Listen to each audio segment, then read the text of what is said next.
Well, first of all, I'd like to thank everybody for coming here and joining us in the celebration of our grandfather's life, Francis Dewey Anstett. I think everybody would agree with me if I were to call Dewey an honest and man full of integrity. And that's just one of the things that, I like, since he's passed away, kind of found myself evaluating his character. And those are the words and feelings that I keep coming up with in my mind. But what I wanted to do was just tell you guys some personal experience that I had with him, because I feel like he was a big part of my life and my future life. I mean, he'll always be part of our lives. So going through school, I had several projects. One of them was a sixth grade project that I had to do, that I had to kind of give a presentation on a family member. And I decided to do it on Dewey. And what I did was just basically talked about his World War II experiences. I thought this was a very fun project. And I learned a lot about Dewey in the process. That he was a World War II pilot. He flew PBYs, and actually, I feel like that's kind of one of the things that sparked my own personal interest in aviation. During that project, I relied upon his own personal experience for the project. The next project that I'm going to talk about was a project where I had to actually build a mousetrap. It was actually a mousetrap powered device. And in this project, I relied a lot on his engineering experience. So I think the project was due, just a couple days, and so I go to my mom, like, "Hey, Mom, I'm going to do this project, And she's like, "Well, we can go ask Dewey to do it." And so we called him up, and he wasn't busy, so we went down there. And, I didn't even really need to, I had a concept for what I wanted to do, and then, basically he just took over and started doing it.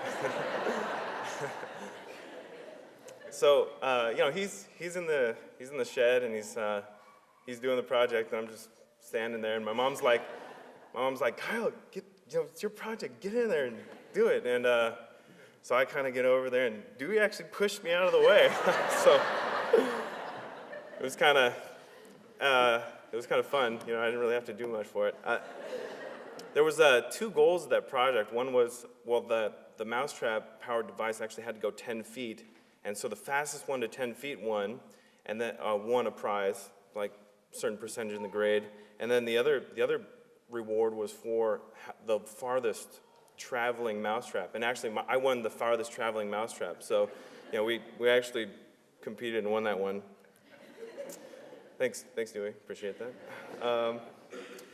Before I left for North Dakota, I've been in North Dakota going to school for a couple years now, I decided to do an interview with Aggie and Dewey and just kind of their life experience, and I thought that was a really great experience, and we actually made a video of it.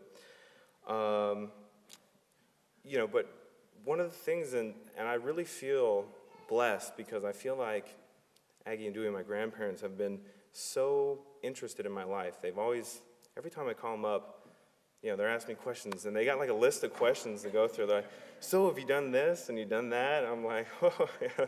No, I'm working on it." But the thing is, they always ask me questions. I feel like they're just genuinely interested in my life and how my life is going. And I really feel like they care about me. And I think that's just really important. One of the things Dewey couldn't really understand was why I wanted to go back to North Dakota. I've heard several times, he spent his whole life trying to get out of North Dakota.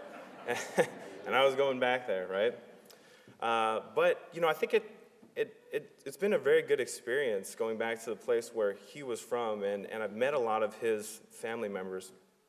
One of the things that he kept asking me about was, had I visited this little restaurant that they had, and I was thinking it's just kind of some ma and pa kind of like diner, but actually it's this place called Sorello's, and Christy and I ate there. But they had some fabulous food, and so I was just very, very thankful that Dewey had kept saying, "Hey, you should go to that restaurant." Actually, it was very good food. In the meeting of the relatives, I met Peg Anstett, which is about my mom's age, but she's Hugh's grandchild. And she told me this story, which I'd like to relate to you. And this is just based on my own personal experience. But she said that Hugh was expecting Dewey to be at their beach cabin, not the one up here, but the one over in Minnesota, at about 5 p.m. And so Hugh was standing by the door with his watch like this, just waiting for Dewey to be there exactly 5 p.m. And that's what Dewey said he would be there. And I guess Peg heard from one of the other kids this story. So anyway, Dewey showed up at exactly 5 p.m., amazingly enough, right? The thing is, though, that she found out from one of the kids that he had spent about 15 minutes down the road just waiting so that he could show up at 5 p.m. So anyway, I just want to thank you guys all for being here. And even though they were so interested in my life and everything, they always had so many questions for them. I think it's just kind of sad. There's always going to be questions and things that I want to talk to Dewey about. And I mean, throughout my whole life, I will always wish that he was there so that I could talk to him and find out things and ask him questions. And I'll miss him. Thank you guys.